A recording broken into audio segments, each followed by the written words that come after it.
O caminho de Deus para uma vida de bem-aventurança. Como é feliz aquele que não segue o conselho dos ímpios, não imita a conduta dos pecadores, nem se assenta na roda dos zombadores. Ao contrário, sua satisfação está na lei do Senhor, e nela medita de dia e de noite. É como árvore plantada à beira de águas, dá fruto no tempo certo, e suas folhas não murcham. Tudo o que ele faz prospera. Não é o caso dos ímpios, são como palha que o vento leva. Por isso os ímpios não resistirão no julgamento, nem os pecadores na comunidade dos justos. Pois o Senhor aprova o caminho dos justos, mas o caminho dos ímpios leva à destruição. Salmos 1. O salmo apresenta dois caminhos: o da bênção, bem-aventurança, e o do julgamento, a maldição.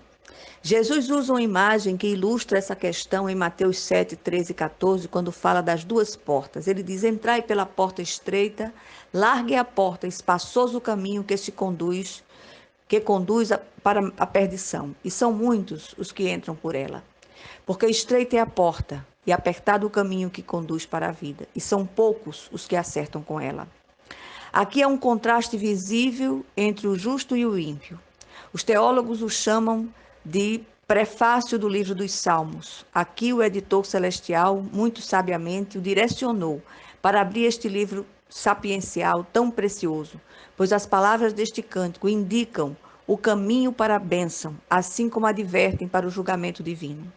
O Senhor tem sempre o melhor para nós. Será que é possível experimentar felicidade nesta terra? Do ponto de vista bíblico, a resposta é sim. E o caminho para essa felicidade chama-se Jesus Cristo.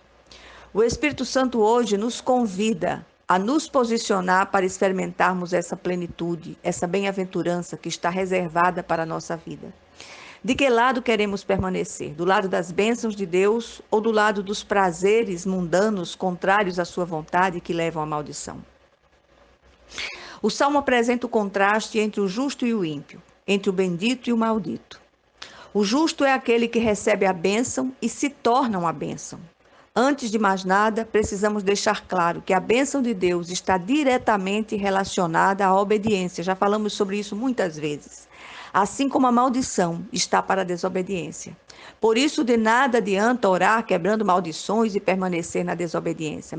Maldição sem causa não se cumpre. E a causa da maldição é a desobediência. Vale a pena refletir em que conselho temos andado, em que caminhos temos nos detido e em que rodas temos nos assentado. Será que podemos responder a essas perguntas com sinceridade de coração? O homem bem-aventurado sente prazer na lei do Senhor e nela medita de dia e de noite. Meditar significa falar de si para si mesmo em voz baixa e suave, até que essa palavra de vida inunde todo o nosso ser. A leitura e a meditação das Escrituras devem andar juntas. A postura do homem citado pelo salmista é digna de ser imitada. Ele não anda no conselho dos ímpios, não faz o que o ímpio aconselha, não se detém no caminho dos pecadores, não compactua com o pecado do ímpio, nem se assenta na roda dos escarnecedores, não faz coro com os que zombam de Deus. Ele não faz isso por ser um santarrão fariseu, mas porque entende a necessidade de estar separado do mundo no que diz respeito às suas práticas. Por isso, recebe a bênção reservada para ele, é bem-aventurado, goza de altos privilégios. O profeta Jeremias fala desse homem bem-aventurado e diz: bendito o homem que confia no Senhor e cuja esperança é o Senhor, porque ele é como a árvore plantada junto às águas, que estende as suas raízes para o ribeiro e não receia quando vem o calor, mas a sua folha fica verde. E no ano de sequidão não se perturba, nem deixa de dar frutos. O ímpio é aquele que está longe de Deus, precisa da bênção da salvação, mas a rejeita.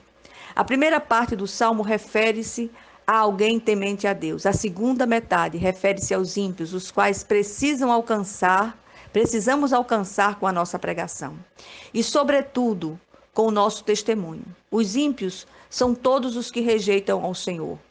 Eles erram deliberadamente o alvo estabelecido por Deus. São escarnecedores por natureza, porque fazem pouco caso da lei de Deus e ridicularizam o que é sagrado. Por isso são chamados de pecadores.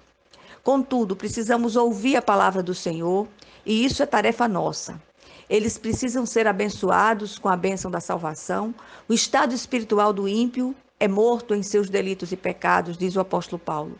Esse homem sem Deus é desarraigado, e o salmista o compara com a palha que o vento dispersa. A palha está destinada ao fogo. O Senhor termina o salmo afirmando que conhece o caminho do justo, mas o caminho do ímpio, que o rejeita, perecerá. Rejeitemos as fórmulas e modelos do mundo, não façamos concessões ao pecado, não andemos no conselho do ímpio, não nos detenhamos do caminho dos pecadores, nem nos assentemos na roda dos escarnecedores. Procuremos nos perguntar: o que faria Jesus se estivesse em meu lugar? Aqui não se trata de segregação, mas de se preservar incontaminado do mundo.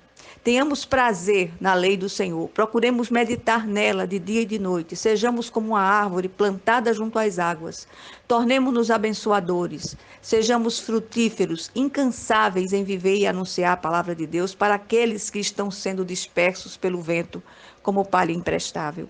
Que seja assim em nome de Jesus Cristo. Amém.